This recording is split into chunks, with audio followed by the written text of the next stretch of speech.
आप सभी को जय श्री श्याम। कैसे आप सब उम्मीद है बच्चे होंगे।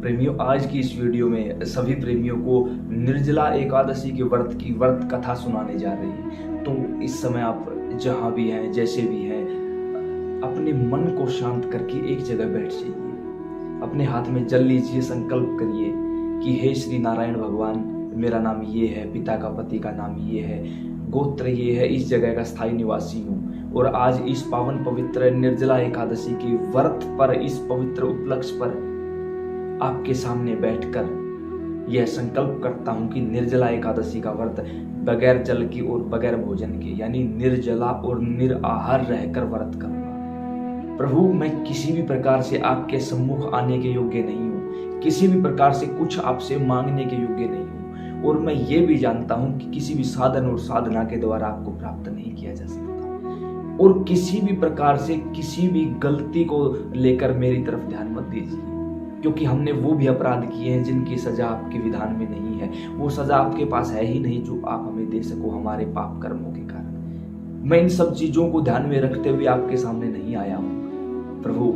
मैं तो आपके दयाशील स्वभाव को देखकर आपकी शरण में आया हूँ, क्योंकि आप शरणागत वत्सल हैं, आप करुणा वर्णाल्य हैं। आप शरण में आए हुए जीव को कभी त्यागते नहीं, उसको ठुकराते नहीं। मेरे भी गलतियों की तरफ ध्यान मत दीजिए, त्याग मत करिए प्रभु। जब आप इस भाव के साथ ठाकुर के श्री चरणों में जाओगे, शरण में जाओगे, निश्चय ही निसंदेह वो आपको स्वीकार कर लेंगे और कहिए कि प्रभु मैं आपसे सहायता मांगता हूँ, मेरी सहायता करिए इस व्रत को पूरा करने में, इस संकल्प को पूरा करने में। उसके बाद आप अपनी मनोकामना बोल दीजिए और उस जल को उंगलियों के माध्यम से आगे छोड़ दीजिए। ये हुआ आपका संकल्प। अब निर्जला एकादशी के व्रत की व्रत कथा शुरू करते हैं। ध्यान से सुनना कि द्वापर युग में जब भीमसेन देखते थे कि सभी पांडव माता कुंती और द्रौपदी के साथ मिलकर एकादशी व्रत किया करते थे, लेकिन भीम व्रत नहीं कर सकते थे, क्योंकि आप सभी को पता ही होगा वो भूखे नहीं रह सकते थे। तो ऐसे में वो बड़े व्याकुल हुए कि यार ये तो गलत है, अब मैं क्या करूं, इसका कोई समाधान मिले तब बात बने। उनके मन में हजारों प्रकार के डाउट थे, संदेह थे, संशय थे। उसी समय श्री वेद व्यास भगवान का वहां आना। सभी ने उनको प्रणाम किया और भीम ने अपना सवाल उनके सामने रखा कि प्रभु, मेरा ये सवाल है, आप इसका कोई ना कोई मुझे हल बताइए। याद रखना प्रेमियों, जब भी परेशान हो, किसी भी परेशानी से परेशान हो, कोई भी जगह मत जाना, कहीं मत भटकना, बस किसी संत के श्री चरणों में चले जाना। 1000% लिख कर देने के लिए तैयार हूं, निराश नहीं लौटोगे।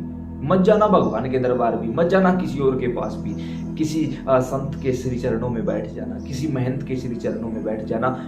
101% गारंटी है आपका काम बनेगा। जब संत के श्री मुख से उन्होंने सुंदर वचनों को सुना तो गदगद हो उठे। श्री संत भगवान ने कहा कि देखो, जो एकादशी व्रत नहीं करते उनको नरक का भोगी होना पड़ता है, या जो एकादशी के दिन भोजन करते हैं वो नरक के अधिकारी होते हैं। तब भीमसेन ने कहा कि प्रभु, मेरे अंदर वर्क नामक एक अग्नि है जो हमेशा जलती रहती है, और अगर मैं भोजन नहीं करूंगा तो वो मुझे खा जाएगी।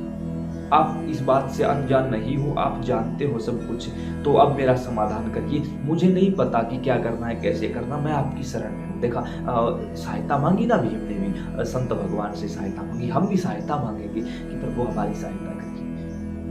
अब श्री संत भगवान ने कहा कि चलो कोई बात नहीं, आप साल में पड़ने वाली 24 या 26 एकादशियों का व्रत नहीं कर सकते, तो इनमें जो श्रेष्ठ है, सर्वश्रेष्ठ है, सर्वमान्य है, आप एक जो ज्येष्ठ मास की शुक्ल पक्ष की निर्जला एकादशी है, आप उसका व्रत करिए बगैर जल के, बगैर अन्न के।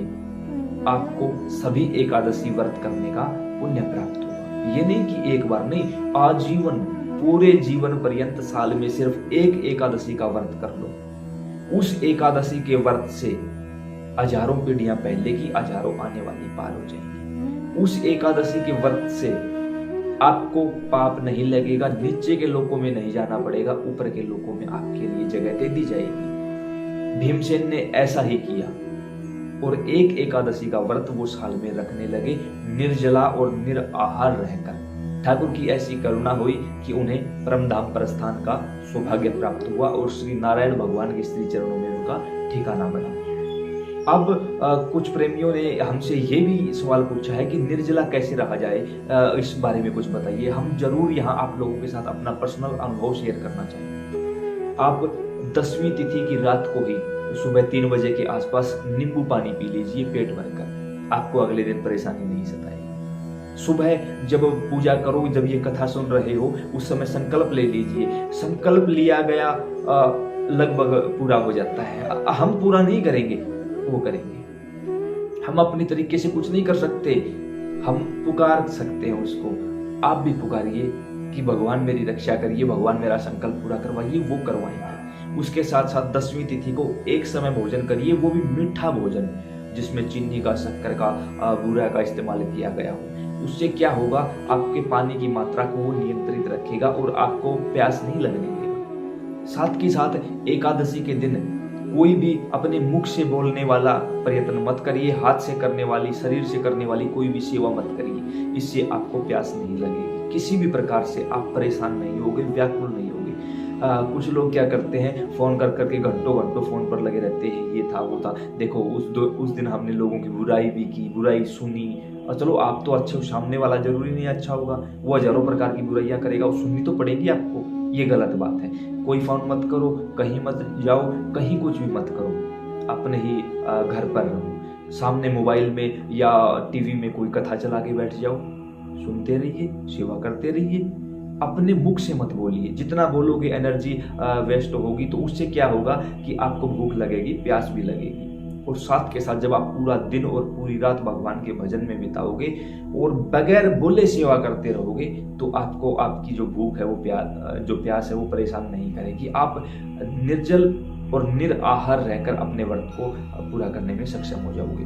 कुछ प्रेमी क्या गलती करते हैं, कुछ लोगों का मानना है कि रात को 12 बजे से एकादशी शुरू होती है और अगले दिन रात को 12 बजे एकादशी खत्म। ऐसा बिल्कुल भी नहीं होता भाई।